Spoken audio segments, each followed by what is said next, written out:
going to bear with me a little bit today because, I talk a lot about living your life by design and not by default. And I don't know if you're in my private group or if you've been on my Facebook page or not, but this morning I am one very, very, very proud grandmother. My youngest granddaughter, Kinsey Kay, had her first Paris fashion show this week. And as I watched the video, every time I watched it, I cried because I saw how wonderful both her and her sister are living their lives and what an incredible job Steve and Molly did in raising those two girls. But I really want to talk to you. So she's actually in my book, Crystalline Moments, both her and Taylor are. And Kinsey's had this vision since she was like 7 or 8 years old that she was going to be a Paris fashion designer. When you have that vision, you from it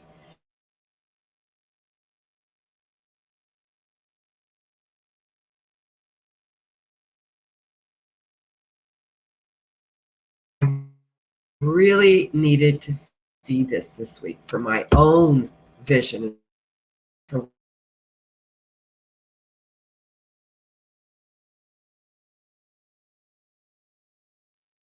what I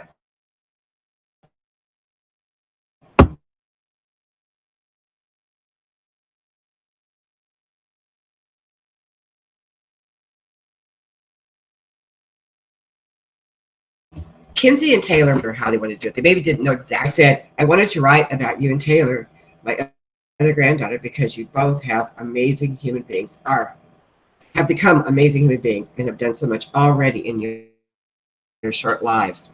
She was only 13 when I interviewed her for the book. You both started at a very young age to create the lives of your dreams.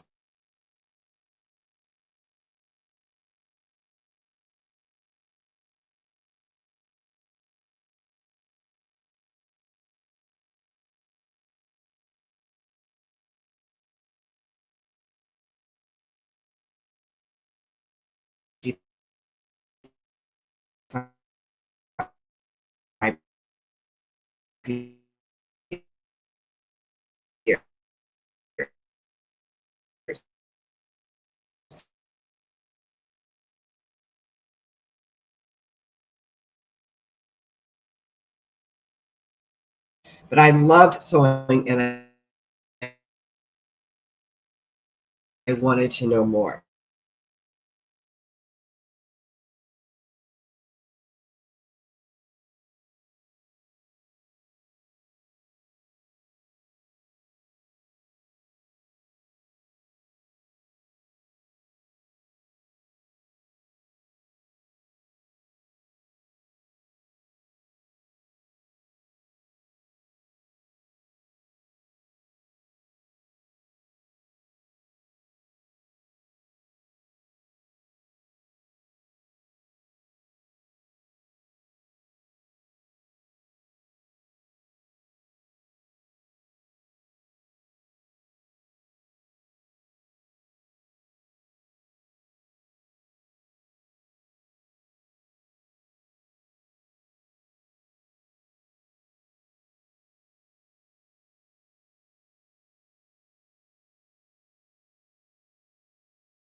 What is going on here? Okay, I am so sorry. I'm not sure what happened, but it certainly did. I'm back though. I'm back.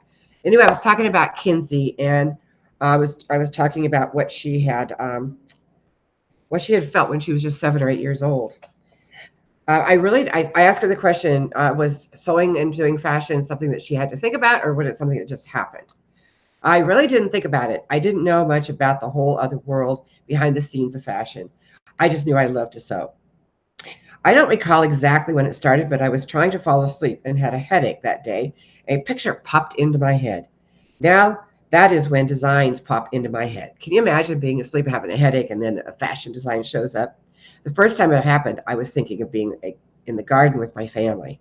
I later drew a picture of it, and my dress kept changing in my mind. Those were my first 3 designs. That was 2010 when I was 9 years old. I'm going to go on to say I'm not going to read the whole thing, but let me find the one place. So if there's a young person out there that has 3 things popping into their head, these things popping into their head, whether it's fashion design or building cars, do you have any advice on how to get them from an idea to whatever they want to create? Any advice on actions that they can make happen?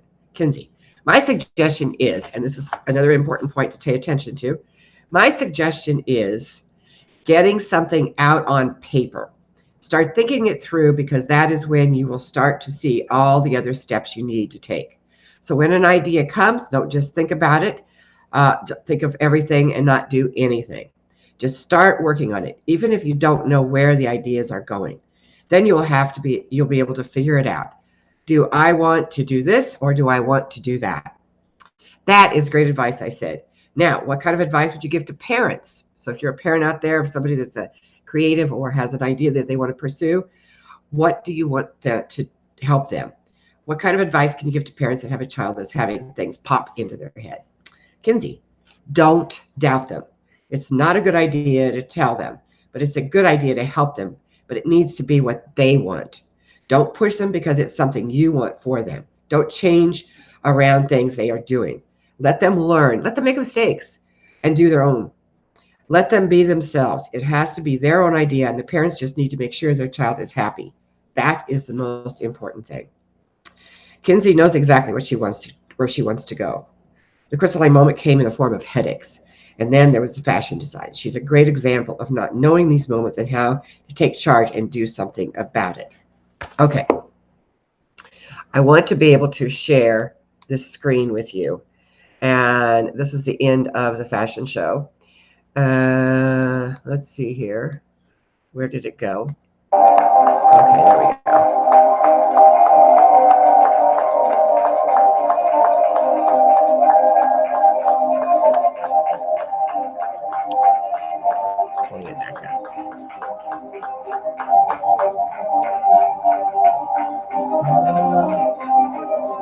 Hold on. Okay.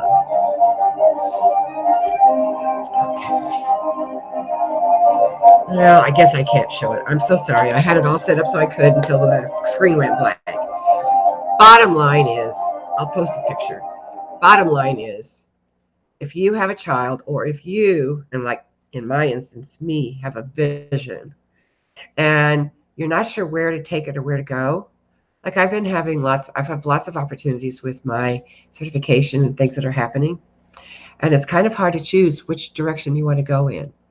So if you're in that position, write it down on paper. That's what I started doing after I watched the show. Then I went back and read the chapter in my book about what she had to say.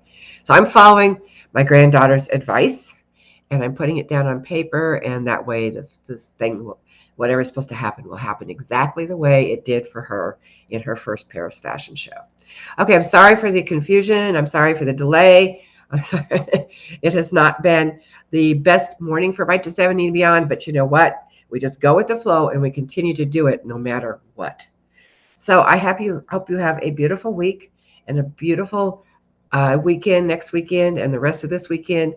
It's supposed to be super windy here, so I'm delaying my trip to LA until tomorrow. So next week I'll be coming to you from LA. Anyway, I love you all. Thank you so much for joining me. Bye now.